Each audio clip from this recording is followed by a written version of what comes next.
जयकारा शीतला माता का। बोल सांचे दरबार की जय। शीतला माता व्रत कथा।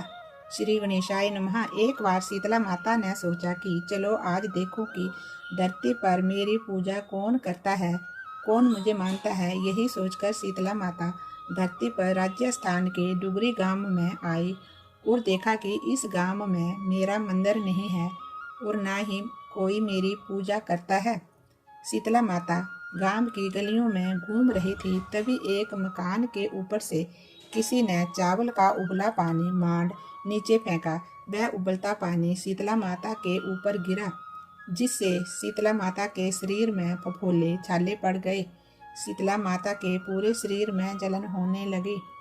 शीतला माता गांव में इधर उधर भाग भाग के चिल्लाने लगी, अरे मैं जल गई, मेरा शरीर तप रहा है, जल रहा है, कोई मेरी सहायता करो। लेकिन उस गांव में किसी ने शीतला माता की सहायता नहीं की।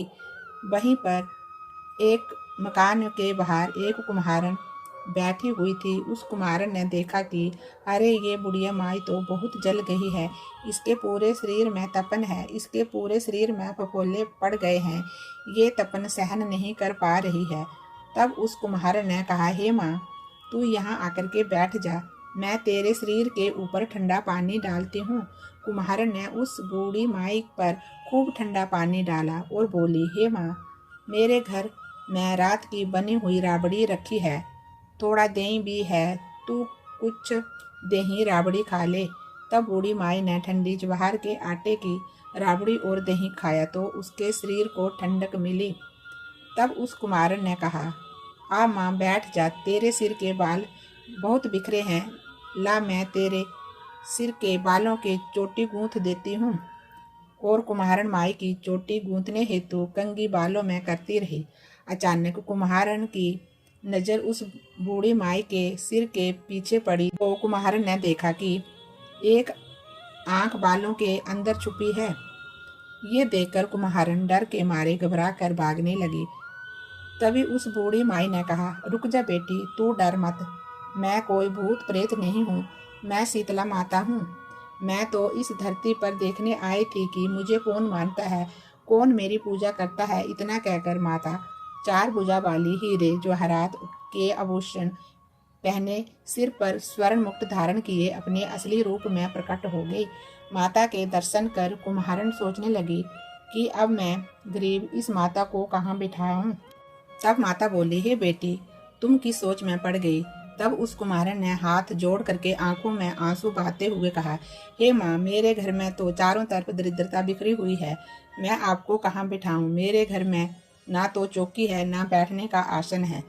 तब शीतला माता प्रसन्न होकर के उस कुम्हारन के घर पर खड़े हुए गधे पर बैठकर एक हाथ में झाड़ू, दूसरे हाथ में डलिया लेकर के उस कुम्हारन के घर की दरिद्रता को झाड़ कर डलिया में भरकर फेंक दिया और उस कुम्हारन से कहा, हे बेटी, मैं तेरी सच्ची भक्ति से प्रसन्न हूँ, अब तुझे जो भी चाहिए मुझसे वरदान मांग लो। तब कुम्हारन ने हाथ जोड़ करके कहा, हे माता, मेरी इच्छा है अब आप इसी डुगरी गांव में स्थापित होकर यहीं निवास करें और जिस प्रकार आपने मेरे घर की दरिद्रता को अपनी झाड़ू से साफ कर दिया, ऐसे ही आपको जो भी भक्त होली के बाद की सप्तमी को भक्ति भाव से पूजा कर अष्टमी के दिन आपको ठंडा जल, दही, बासी ठंडा भोजन चढ़ावे, उसके घर की दरिद्रता को दूर करना एवं आपकी पूजा करने वाली महिला का अखंड सुहाग रखना, उसकी गोद हमेशा भरी रखना। साथ ही जो पुरुष शीतला अष्टमी को नाई के यहाँ बाल ना कटवाए, धोबी को कपड़े धुलने ना दे और पुरुष भी आप पर ठंडा जल चढ़ा करके, नारियल फूल चढ़ा करके परिवार सहित ठंडा बासी भोजन करे तो उसके काम धंधे व्यापार में कभी दरिद्रता ना आए। तब माता बोली, तथा अस्तु, हे बेटी, जो तूने वरदान मांगे हैं मैं सब तुझे देती हूँ। हे बेटी, तुझे आशीर्वाद देती हूँ कि मेरी पूजा का मुख्य अधिकार इस धरती पर सिर्फ कुम्हार जाति का ही होगा। तभी उसी दिन से डुगरी गांव में शीतला माता स्थापित हो गई और उस गांव का नाम हो गया सील की डुगरी। जय शीतला माता की। बोलिए शीतला माता की जय।